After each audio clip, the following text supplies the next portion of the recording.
In this episode, it's actually a very interesting one. I had them on my list of episodes that I wanted to do, and they reached out to me. How crazy is that? We kind of wanted to run through her career and the brand that she's working with. I've got Miss Nikki B. Thank you so much, Mark. And parang no, law of attraction yung nangyari sa'yo. I mean, list down mo, tapos kusang lumapit sa'yo yung opportunity. Nice! Thank you so much for having me in your channel, Mark. Mendy, or should I call you Mendy? And yeah, for the benefit of your audience, hi everyone. My name is Ulrich talaga. But yeah, I'm also known as Nikki B. And I've been an Amazon virtual assistant for 3 years now, since 2018. Actually, I'm a nursing graduate, but I never practiced my profession.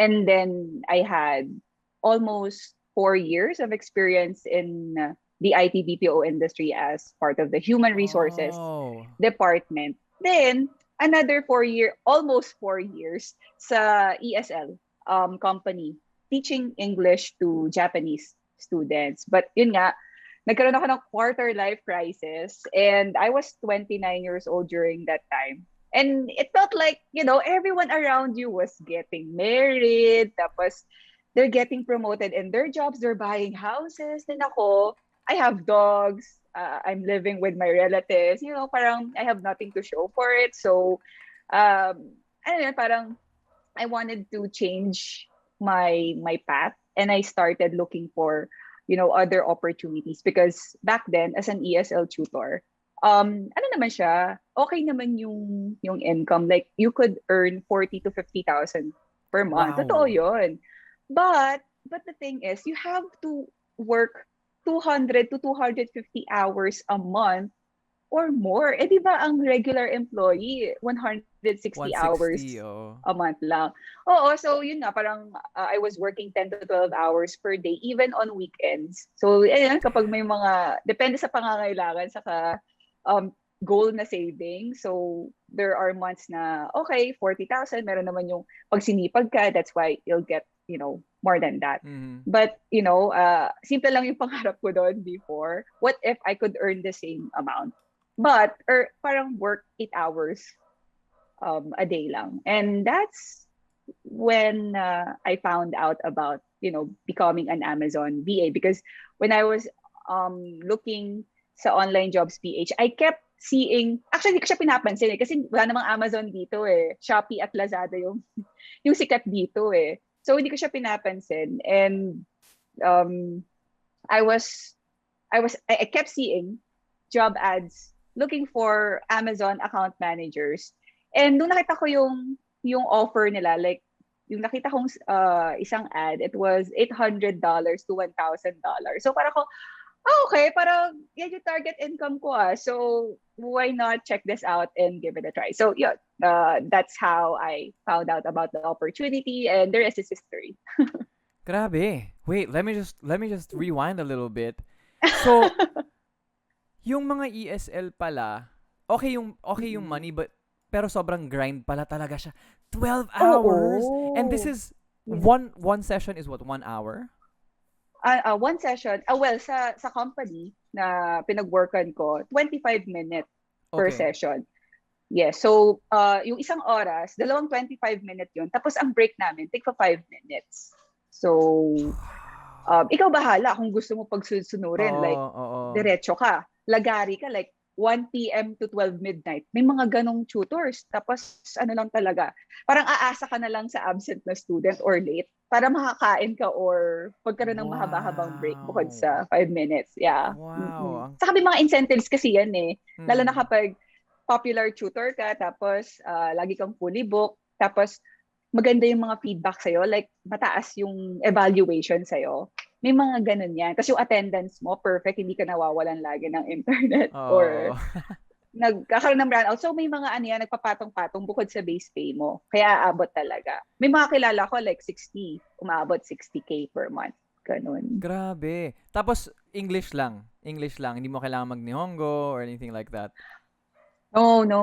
English lang. At basic English lang kasi mostly beginners yung tuturuan mo. Interesting. Okay, so you went from nurse to IT BPO, HR, HR, to ESL. ESL, and now VA. And this is Mm-mm. where the meat of the pie is, guys. This is why nung message nila ako, inaccept ko na agad. Because for a fact, I've really been interested on trying to find, kasi nakita ko rin yung ano nyo yung main Mm. page nyo, and I was Mm-mm. really drawn to it kasi for me personally, I review a lot of this Mm-mm. stuff because nga yung content ko is trying to help people find careers or Tama. part-time jobs or ways to make money, Mm-mm. and yun nire-review ko nga yung content nyo. Ang dami ko actually nadaanan na a majority scam, unfortunately, but nakita ko Mm-mm. yung content nyo. How did you get started with being a VA?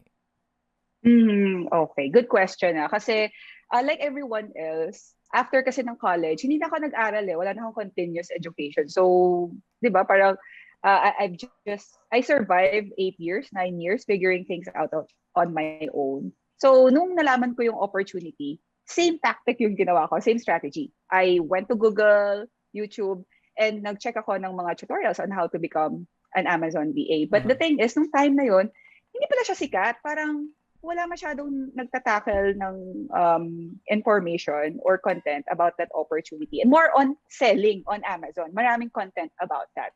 So, meron ako mga nakikita some, videos and articles here and there. Pero hindi siya enough. And siguro, hanggang sa nag-apply ako, pero ang tactic ko noon was kung ano lang yung makita ko na sa tingin kong fit ako. So, since yung background ko, HR, ESL, Wow, isip ko, sobrang gutsy nung baka ginawa pang, mo, ah. oo, di ba? Amazing. Parang, wala Parang gusto ko na talagang mag-shift talaga ng career. Parang, parang crisis yun sa uh, stage ng life ko. So, sabi ko, sige, try ko lang to get the feel of it.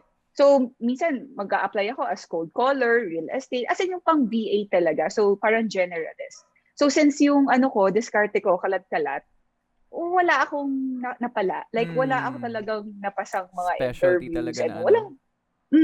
wala. Tapos, sakto naman, nung nag-scroll ako ng Facebook, nakita ko yung post ni Coach Lish Aquino sa yung online Filipino freelancer na Facebook group.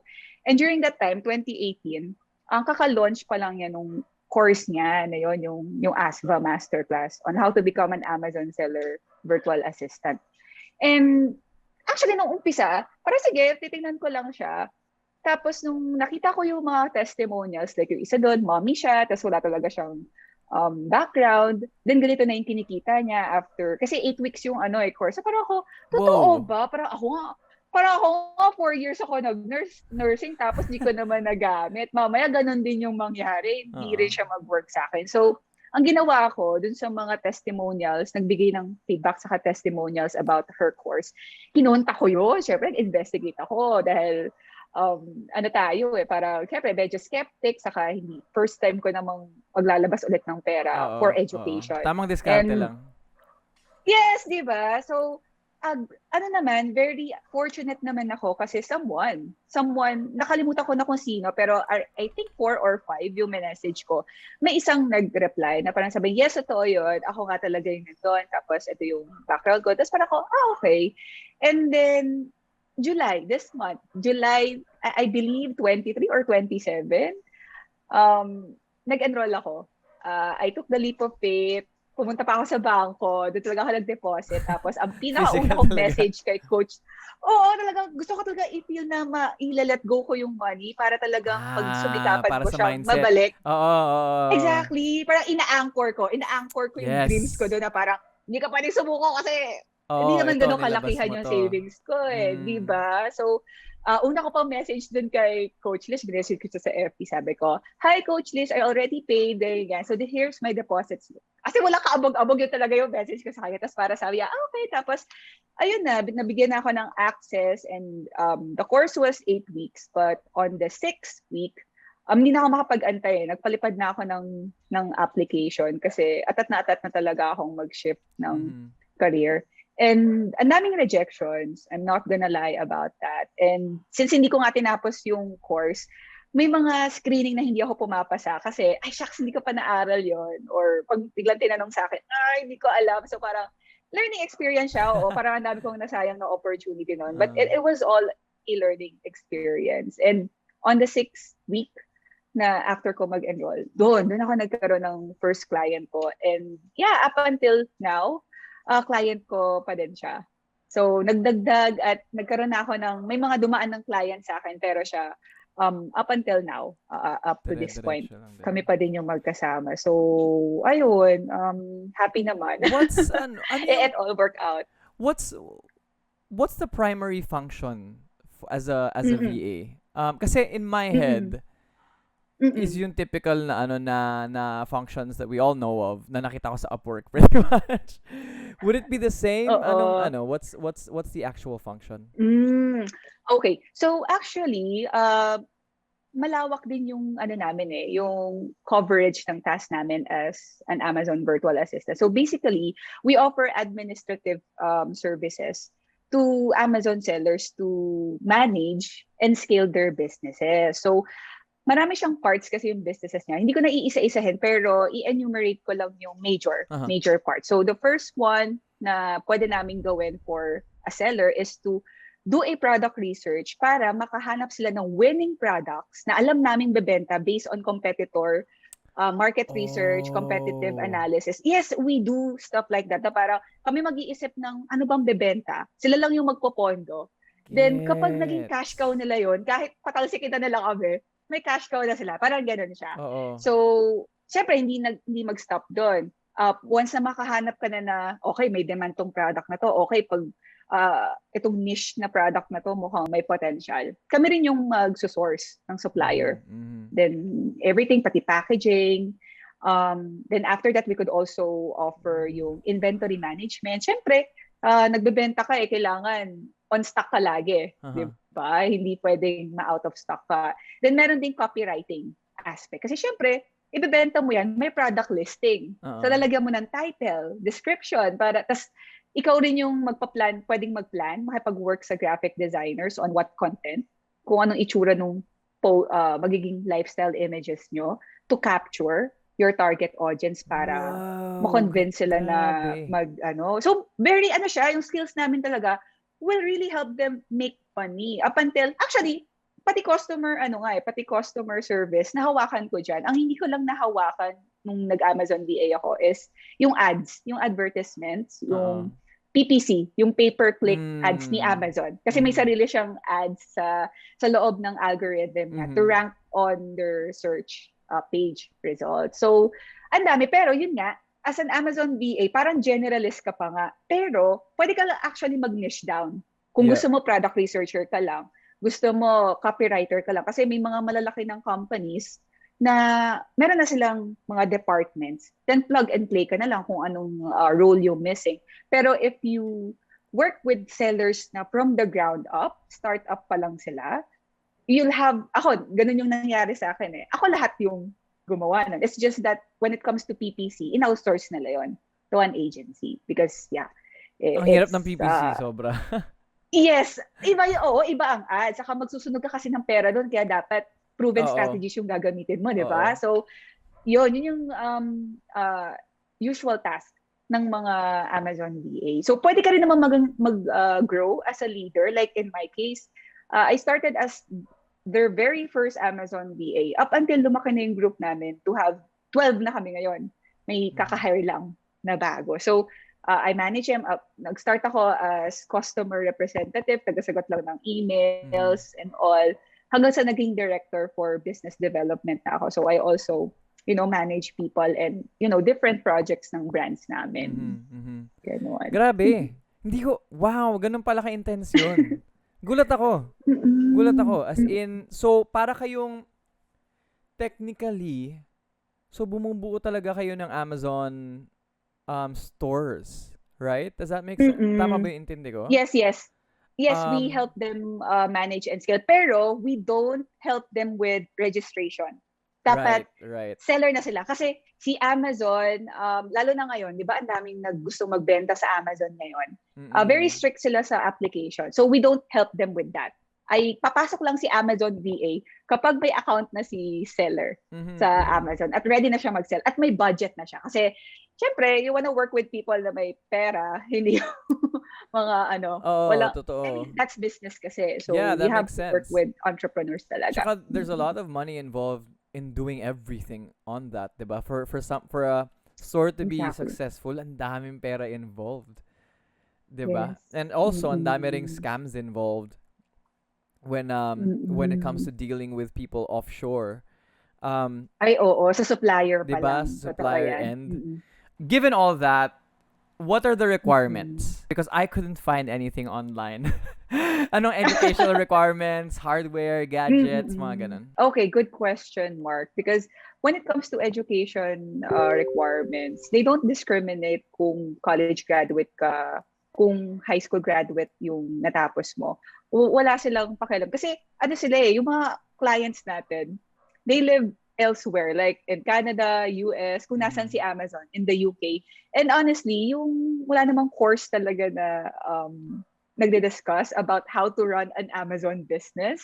So basically, if number one, if you're computer literate, if you know how to open uh, a Windows laptop, if you know how to navigate yung Excel sheet, kahit basic lang, you don't even have to memorize a lot of formula and stuff. You know how to, open an email, create one, send one, because usually dun mo makakausap yung mga suppliers, or let's say, you know how to use Zoom or Slack, na usually kahit hindi mo naman alam to begin with, pwede ka naman nilang turuan or pwede mo rin naman siyang i-search online. So you're actually good. Hindi mo kailangan ng sobrang technical na skills. Kasi kahit ako sa sarili ko, hindi ako ma-techie na person.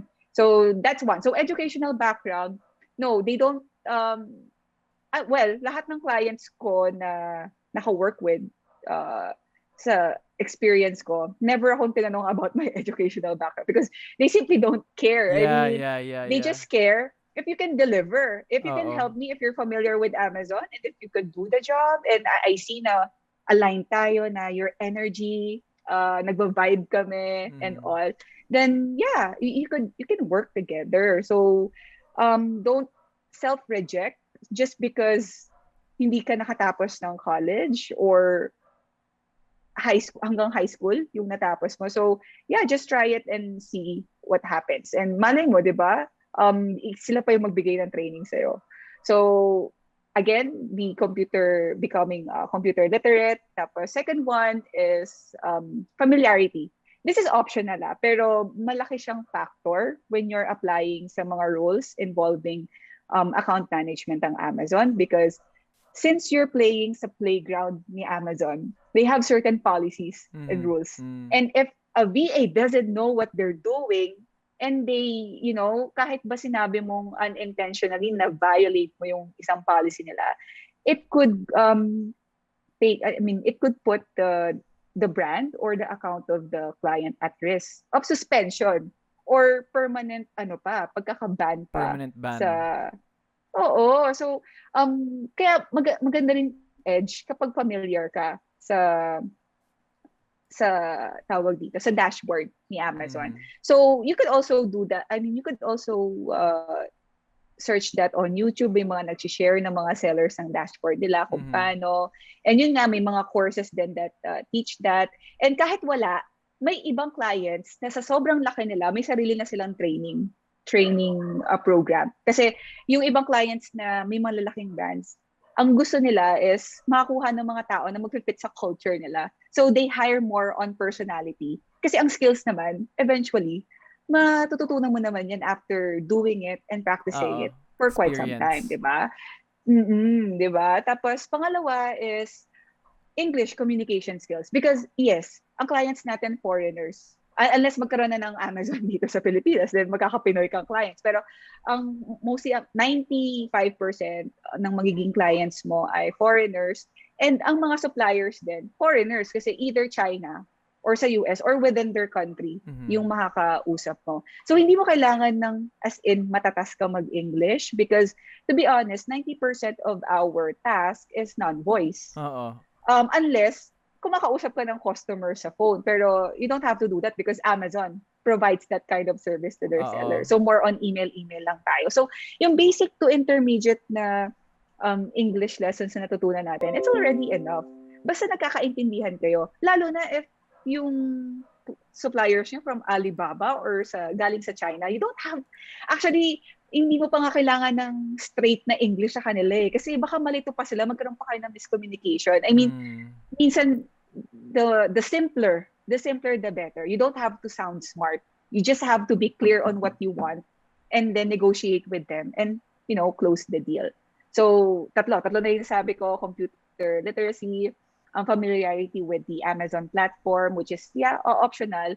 Then English communication skills. And siguro, BA, ito lagi sinasabi ng client ko, gusto nila yung may pagka-initiative. Merong initiative and resourcefulness because it's not always Nakabantay sila, na yung ganun. client mo. Oo, na parang kapag may binigay sila sa yung task tapos hindi mo alam, instead na tanungin mo sila agad, do your research muna. If you can call seller support to ask ano ba yung next best step, that would be great. Ako, ang ginagawa ko kaya hindi naman sa pagbubuhat ng bangko, pero the reason why my clients, really love to work with me is if I encounter a problem, hindi ko sasabihin yung problema sa kanila. Ang gagawin ko, identify ko yung problem, identify ko ano yung solutions, bibigyan ko sila ng options, then lalagyan ko ng mga consequences, then I'll let them choose. Parang, ito yung problema, i-explain ko yung problema, ano yung impact nito sa business natin, then ito yung 1, 2, 3 kong solution. Then ito yung magiging consequence ng bawat solution. So, pili ka. Ano yung best sa'yo? So, sila parang, oh my God, hindi na ako mag-iisip. Parang ang laking load noon na natanggal mo sa, di ba? Pag-iisip nila. So, yun yung gusto nila. Like, they don't look for robots na uutusan nila. But they want people na magiging partner nila sa business nila. And these sellers, hindi ko nila lahat, pero based on my experience, they're one of the most generous people that I know.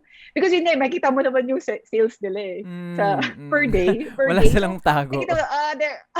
Makita mo naman, well, yung iba kasi hindi nila binibigyan lahat ng access. Pero ako kasi, sa mga clients ko, binibigyan nila ako ng access. So, alam mo na parang pag nakita kong, okay, up yung business. So, very generous ang mga clients na bibigyan kayo ng bonus kahit hindi naman bonus season.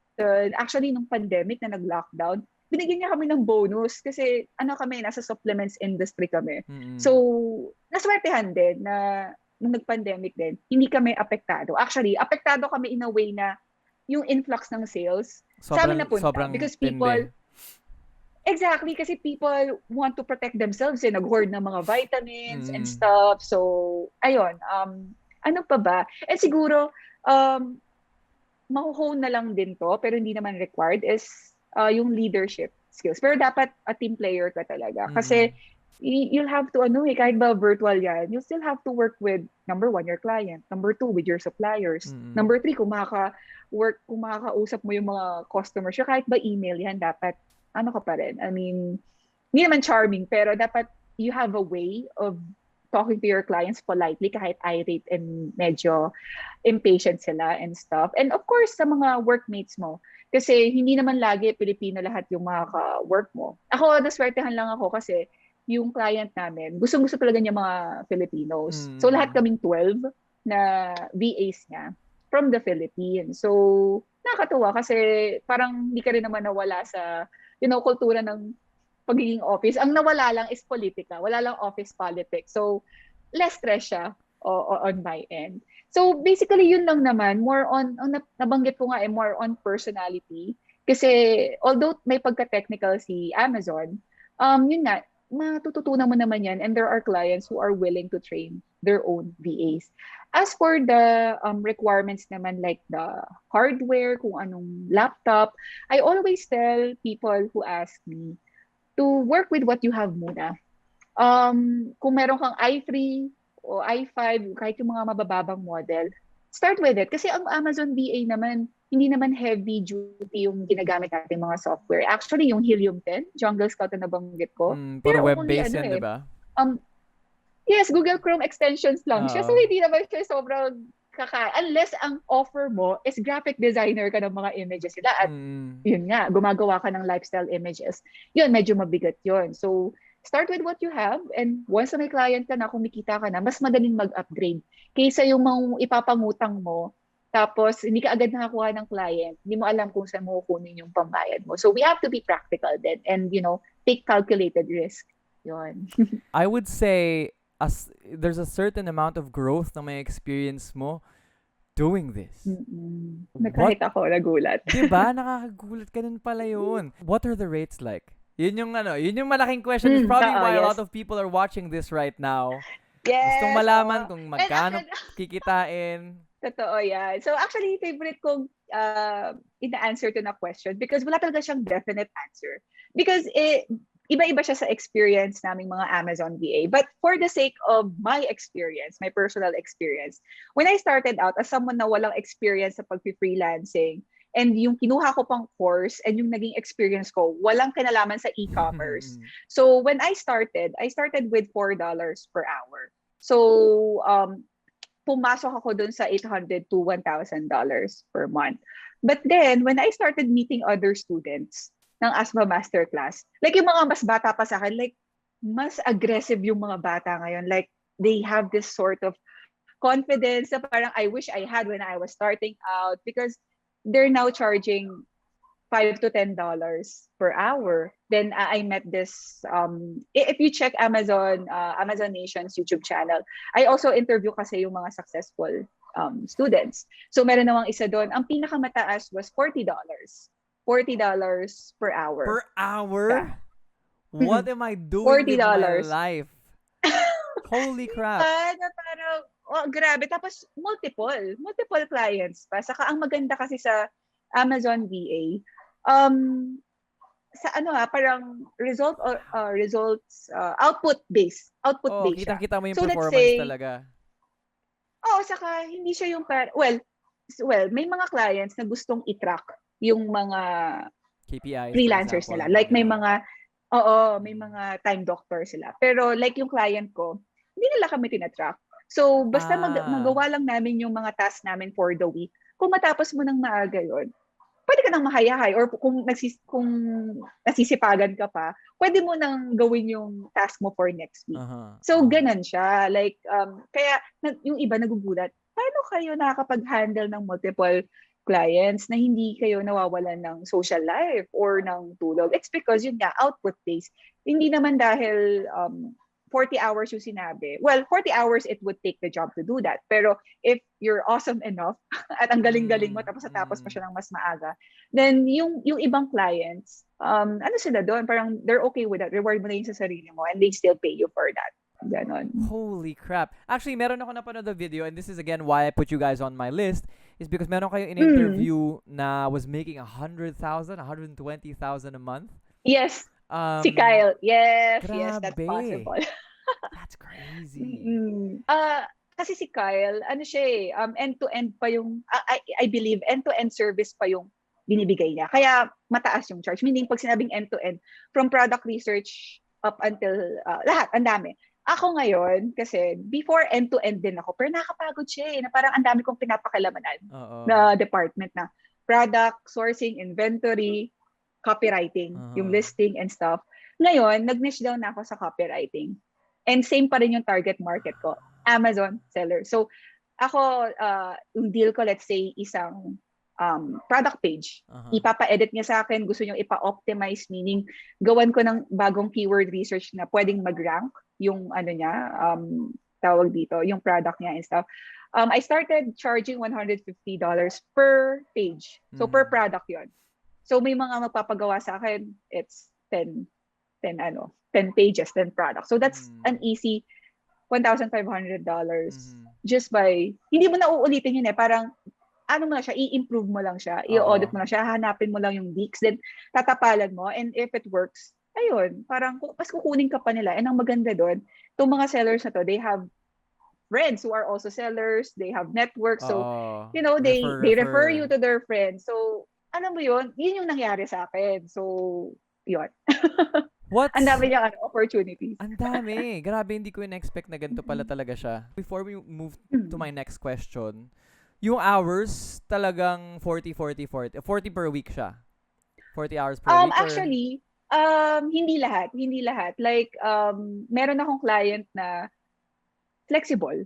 Basta ang gusto lang niya, ito output yung talaga? ito yung goal ko for this month. Tapos, anong plano mo? Paano natin So, ako naman gagawa ko ng proposal. So, ito yung una natin gagawin. Ito yung Mm. ganyan. Tapos, meron lang kaming huddle time to do the meetings. Mm. Tapos, magsasend lang ako ng report na ito yung na-accomplish ko. Then, ito yung mga next in line ko. Tapos, ito na yung nangyayari sa business mo. So, may mga ganong sellers. May Mm. mga sellers naman na yes.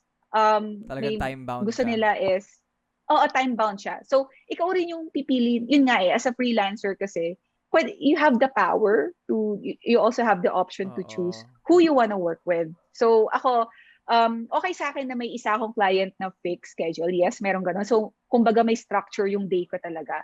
Pero the rest of my clients, flexible siya. So, let's say, itong si client, ang gagawin ko lang today is this. So, alat lang ako ng 1 to 2 hours. Or pag natapos ko ng mas maaga, then, yeah, that's just extra rest hour for me.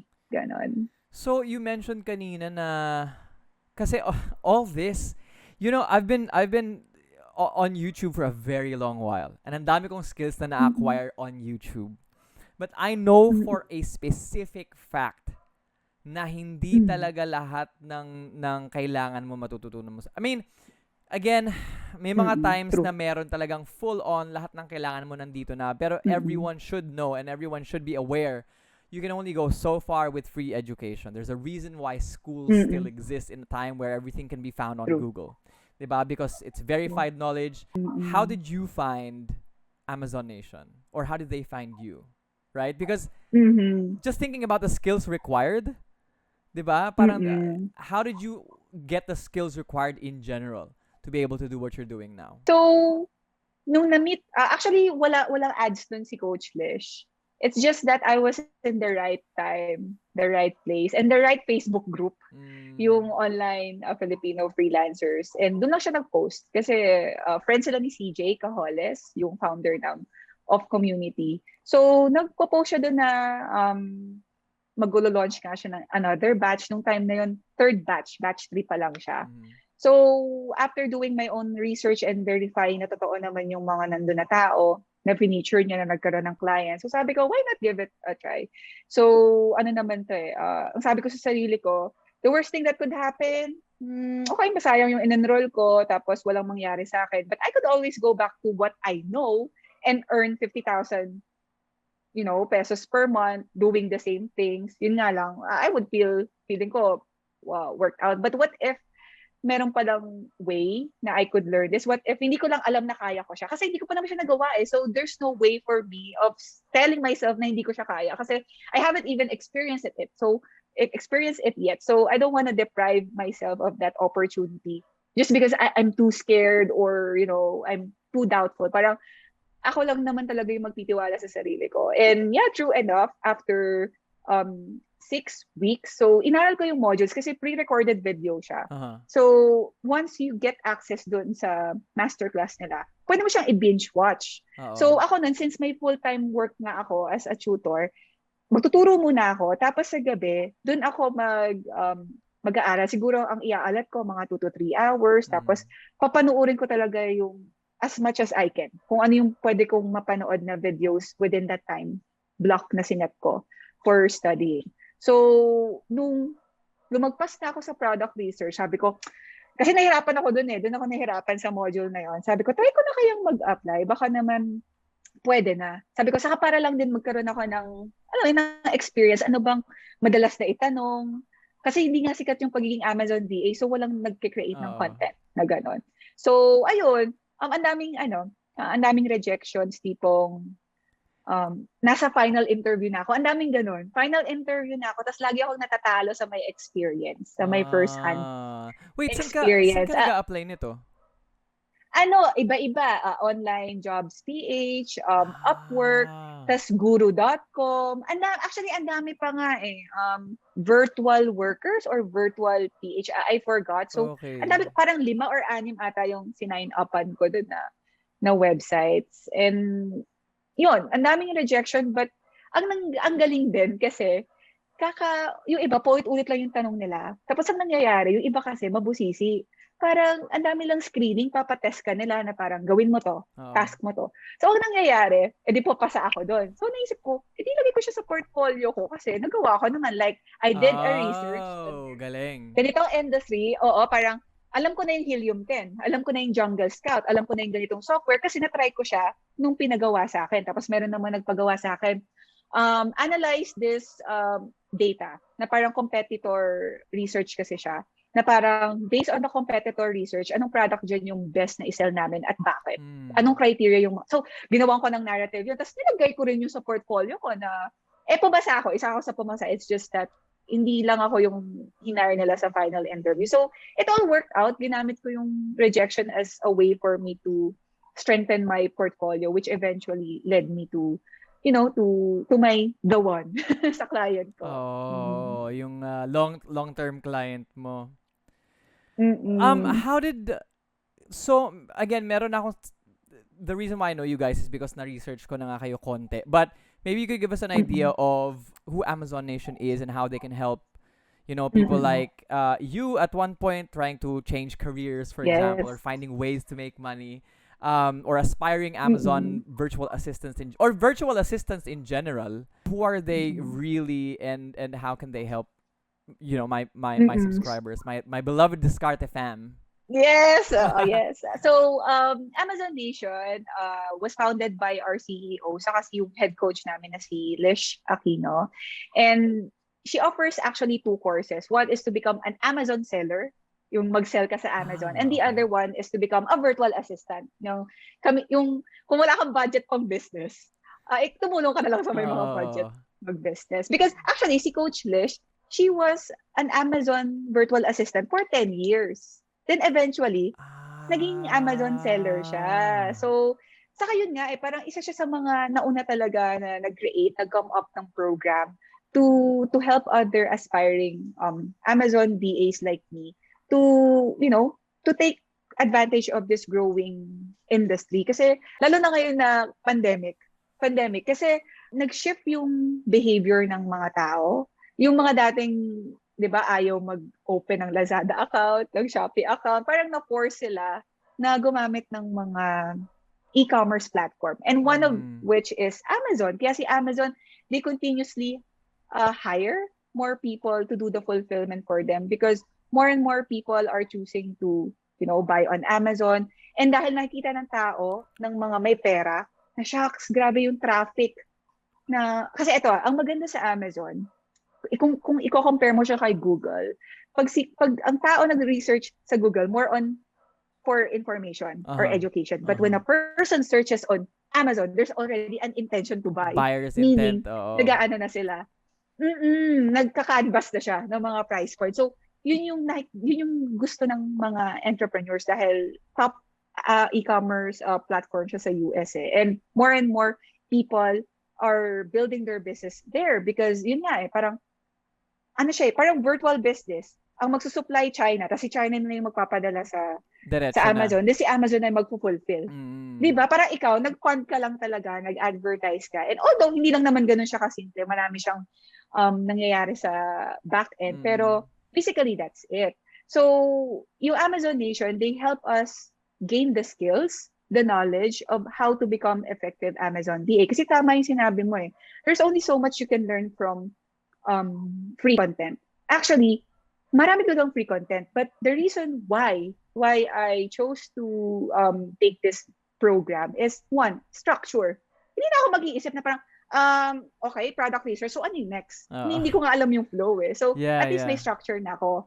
Next, I need a support group kasi, di ba, kapag mag-isa kang nagre-research tapos you stumbled on a obstacle, Oo. hindi mo alam paano ka mag-move forward. Pero if you have a support group, a community like, yung mga kaklase ko sa ASMA Masterclass, Mm. yung iba doon, experience na. So when I ask them na, ay, ganito yung nangyari sa client ko, ganito yung problema, have you also encountered this? How can we help? So, sila, parang yun yung nakakatuwa Ang sa laking tulong company. talaga nun kapag you're learning. And this is something that I Totoo. tell my subscribers parati din. Whatever you do, maghanap ka ng kasama mo, maghanap ka ng community. Kasi iba talaga kapag Exactly. may kausap ka about Iba it. kasi yung, saka iba yung ano, parang, di ba, lalo na nung time ko na nagsisimula ako, people were parang laughing at me na parang, sinayang mo yung 4 years mo sa nursing, tapos Mm. nag-online ka, tapos lolokohin ka pa, Mm. naghahanap pa lang ata ng AFAM, na parang ako, parang, minsan, parang, sometimes, siyempre, strong, independent person tayo, pero, Yup. you don't always wake up na fired up na, oh, I wanna take on the world, dominate the world, hindi Yes. ka naman laging ganun, but you need people who understands what you're going through, na, Yung level, yung thought process nyo iba yung support. parehas. Iba talaga when people understand, Exactly. you know, the same Mm-mm. drive, the same understanding Mm-mm. of the technicals of a specific topic. The same way pag nag-YouTube ka Mm-mm. Kasi sabi, gusto mo lang naman Exactly. sumikat o gusto mo lang ano, ganyan. Guys, Papansin ka, di ba? Lahat diba? na lang, linag mo, ganun. Haters gonna Dapat hate. low-key lang. Oo. Ay, nako talaga. So true. Huwag And tayong pa-woke actually, masyado. Mark, totoo. Actually, Mandy, naging ko rin siya, naging strength ko rin yung community. Because yung nagsisimula pa lang ako, whenever, natutunan ko rin to dahil sa dami ng failures na naranasan ko na eventually, nung pag tinatanong nila ako, bakit ako yung i-hire nila as opposed to someone with experience? Isa sa mga pangbala ko is, I have a community to back me up. Parang ako lang yung babayaran mo, but you get access to all my other brothers and sisters out there. Yeah. Was far more, Beyond the enrollment fee. skills. Di ba? Exactly. Na parang, saka yun nga, parang, ako lang yung binayaran yung VA. Pero pag nagka-problema kami, kanino ba ako magtatanong? Di ba magtatanong ako sa coach ko? Magtatanong ako sa community namin. So, maraming tutulong dun sa client ko. Hindi ako nag-iisa. So, alam mo parang it takes off the guesswork. It takes off a huge burden on my end na shucks, hindi ko siya susuluhin. Like, yeah, maybe I don't know it yet, but I could always turn to someone or a community that can help me throughout. So, yun yung na-provide sa akin ng Amazon Nation. And up until now, ayun, parang, I just like, iba yung culture kasi namin sa loob. Like, ano yung feeling na, gusto mo mag-share ng win mo, ng victory mo, sa sarili mong Facebook page, or Facebook profile, pero you're worried na masabihan kang mayabang, or, ano ba yan? Sinasabi pa, kailangan bang i-post yan? Yung mga ganun-ganun. But sa loob ng community namin, it's encouraged na parang share your victory, inspire people with your story. Kasi you don't know what your story means to other people kung anong magiging impact niya. And sobrang positive vibes. Kasi ang dami na talagang critics sa mundo. So the least you could do is to be intentional with who you wanna surround yourself with, so that you could give yourself time to absorb things, and to keep yourself motivated when you can't do it by yourself. So minsan ako, di ba? And I think self-respect goes a long way pagdating sa confidence in what you do. 'Di ba? And it's something na it very rarely talked about sa Filipino culture. It's just the amount of actual kapal ng muka na hindi naman talaga, it's not even a bad thing, 'di ba? Go out there and do your thing. Right? And if may bagong situation, if may bagong bagay, for example, Axie, pinag-usapan natin prior to the show, 'di ba? Oo. May bago, or cryptocurrency, or any other new profession that's out there, don't hate. Understand, 'di ba? Inform yourself. Don't take the smart shaming to heart, 'di ba? Ng mga peers mo, ng mga friends mo, 'di ba? I think that's so Totoo huge in choosing. Like for you, gusto ko sabihin na parang grabe, sobrang gutsy nung ginawa mo and whoever else is enrolling in this program, because this is an offshoot in this, not really an offshoot, but it's a completely new industry. It's a completely new playing ground. And for someone to have spent money, which by the way, sobrang gets ko, guys, for the people listening or watching, sorry, I thought podcast ko to.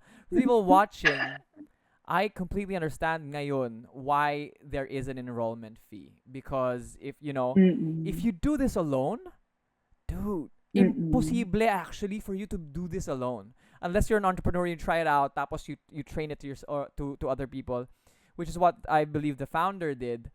Freelancer din ako eh, right? I have a team that where I get clients and then we do some freelance work. But that took me years and years and years before ko nagawa yun. To build, Right? The service that I'm offering Exactly. on that through that freelancing business, I had to learn for 10 years. I'm not even kidding.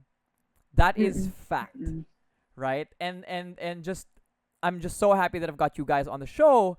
Dahil ang plano ko talaga was to do the research on my own. Had you not reached out, I would probably have never understood it this way. But moving forward, I heard that Amazon Nation has a partnership right now with a company called Multiply Me. Can you go over that with us and the viewers?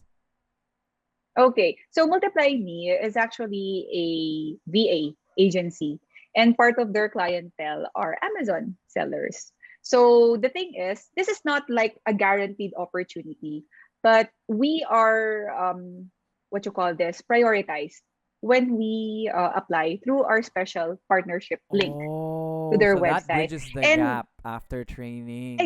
Yes. Although, ito naman, I don't want, I want to be transparent then kasi it's not always that they are hiring. So that's why inside the ASVA Masterclass, they also teach us how to prospect, how to reach out to clients, and hindi lang basta-basta sa freelancing websites. Kasi actually, ngayon you could also prospect in LinkedIn, you can prospect in Facebook. Yes, I do that now. And actually, when you're a YouTuber, you could also prospect on YouTube. Ang dami ko na rin nakukuhang offer. 'Di ba, ng mga emails na I want to work with you because nakita ko na ito yung content mo and stuff. Nakakatuwa kasi hindi naman laging English yung content ko, pero yung mga nagre-reach out sa akin, parang sabi, you seem to have a good energy, good vibe, and we'd like to work with you and stuff like that. So, nila, marami na actually, ganun. exactly. So yung way on how you could prospect and land your first client, still turo yan sa Amazon VA. But of course, partnering with those kinds of agency like Multiply Me really wouldn't hurt. Lalo na kung nagkakaroon sila ng maraming hiring. Parang I guess last quarter, nangailangan sila ng I guess 5 to 10 VA. So, we are gonna be prioritized kasi vetted na tayo. Like, we already underwent the training. Although sila, ini-screen pa rin nila. Pero at least, alam mo nila na hindi ka na nila tuturuan from scratch, from zero. Kasi okay lang din naman kasi na after mong mag-masterclass, may training ka pa din. Kasi may mga clients na iba-iba yung diskarte, may mga clients na may iba-iba silang strategy on growing their business. So, you're just actually learning their flow, their business flow, and their preferences. Pero the feedback that we get from clients na we've worked with, because yun nga, meron na kaming background, is mas madali yung transition, mas madali yung transfer of knowledge kasi gets ko na parang, let's say, FNSKU and SKU, hindi yun naiintindihan yun. Pero si client, hindi na niya kailangan i-explain sa akin yun. Kahit magsasalita siya ng mga ganong terms, gets na niya. You get what I mean? Parang plug and play na talaga.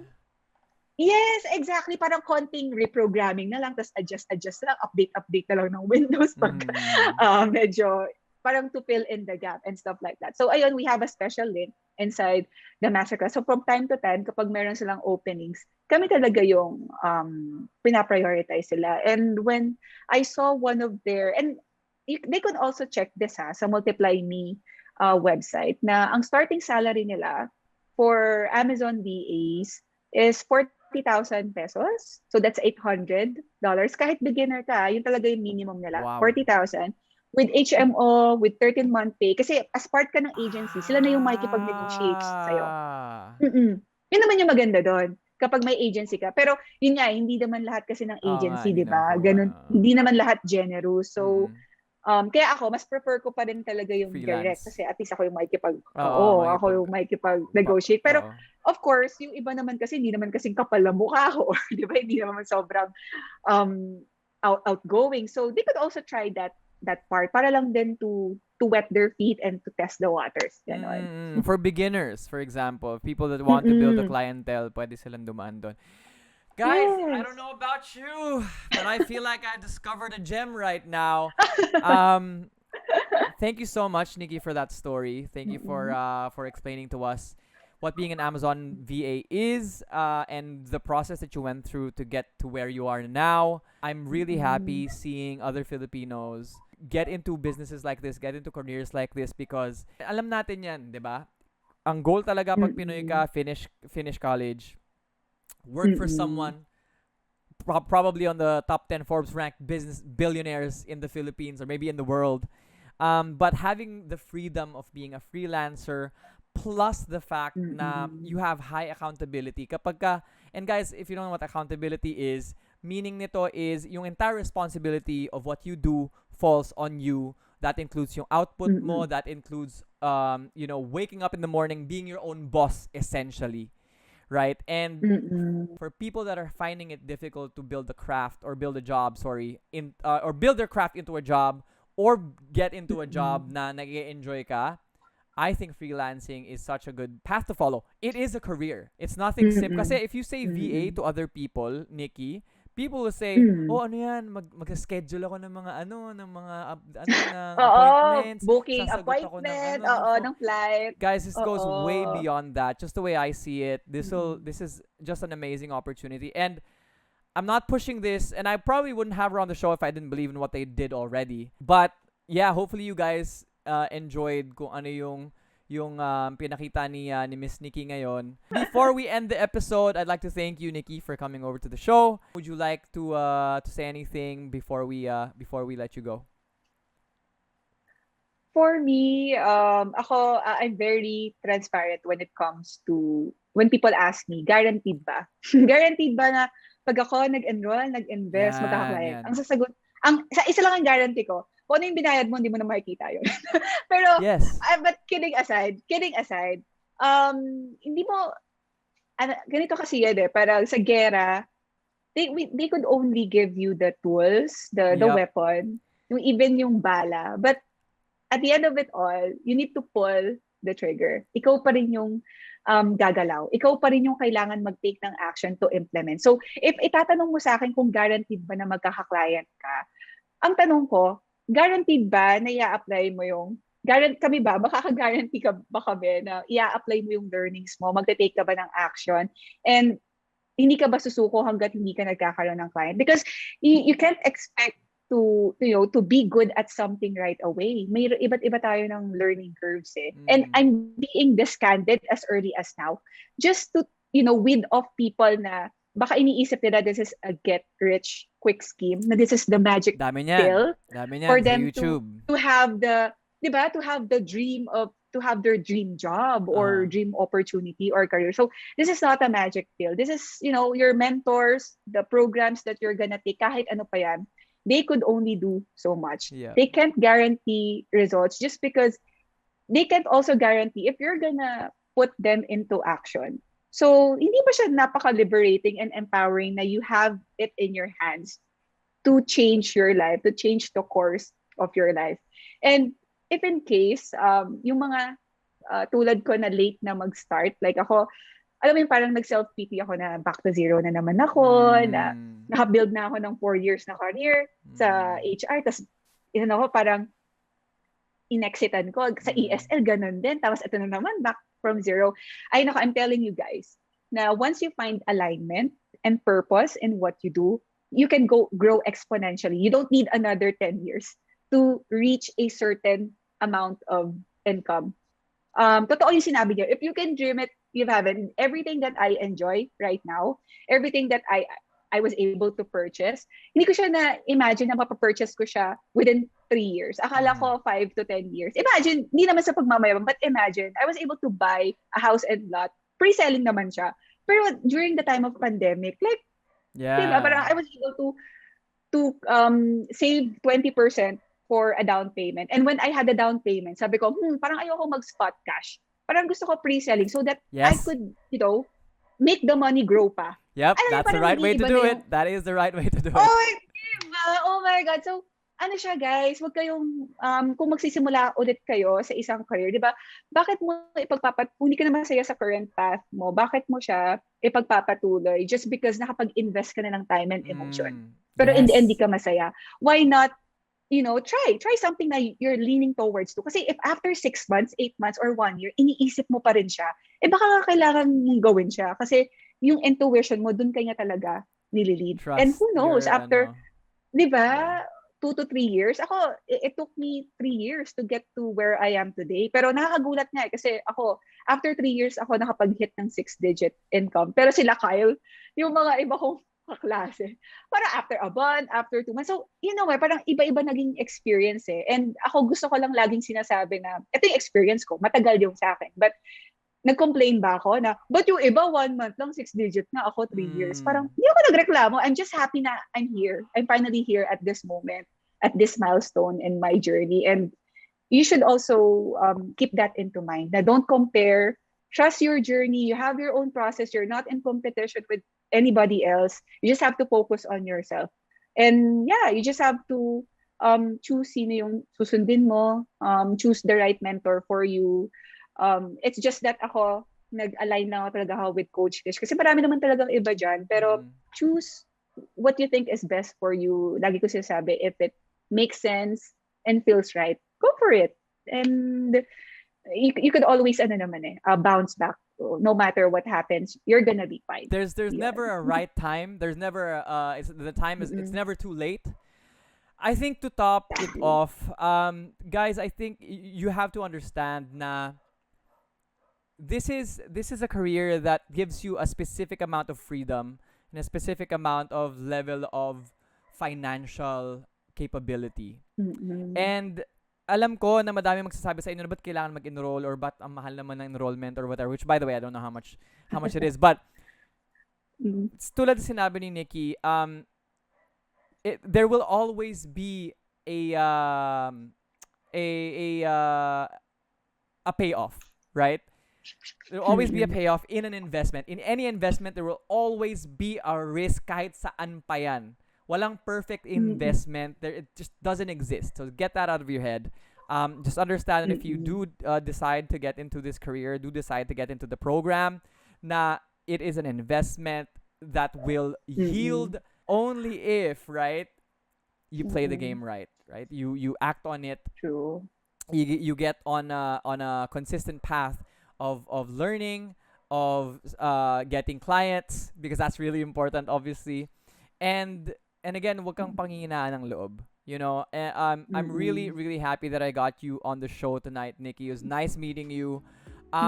Guys, if you haven't yet, please subscribe to Miss Nikki B. Yes, Nikki B Vlogs. Yes. Yeah, Nikki B Vlogs. Please check her out. She's got a lot of good stuff there. Also, one last thing. I've got their links down in the description below in case you want to check them out. Hopefully you do, because again, this is what the channel is all about. Trying to find opportunities to make money, trying to find opportunities to build a better life for yourself. Guys, thank you so much for watching. I'll see you on the next episode. If you haven't followed me on Instagram, please do. Being a VA is not for everyone. The hustle culture is not for everyone. But there are people here that are watching that want their lives to improve, want their lives to move forward and progress and flourish. Check out that page, Diskarte with Manny on Facebook. That's it for this episode. Thank you so much for watching. Thank you, Dave. Thank you guys, for for having me. Oh, hello, puppy. Hi, JP. And with that, my name is Mendy, and this has been Diskarte with Mendy.